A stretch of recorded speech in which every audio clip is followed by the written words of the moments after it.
30 December দুপুর 1:30। আর মাত্র কয়েক মুহূর্ত।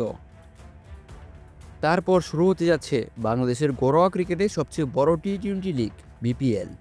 এর মাধ্যমে বাংলার হাজার কোটি ক্রিকেট ভক্তের মন উচ্ছ্বাসিত। এবারের আসরে বিপিএলে অংশ নিয়েছে 7টি দল।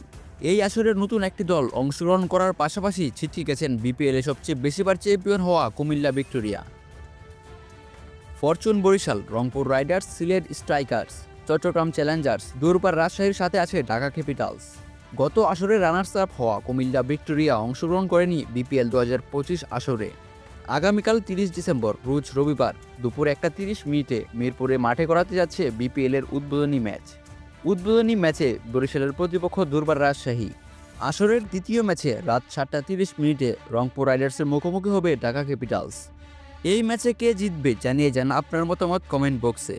বিপিএল এর সকল আপডেট খবরাখবর পেতে আমাদের ইউটিউব চ্যানেলটি সাবস্ক্রাইব করে রাখুন।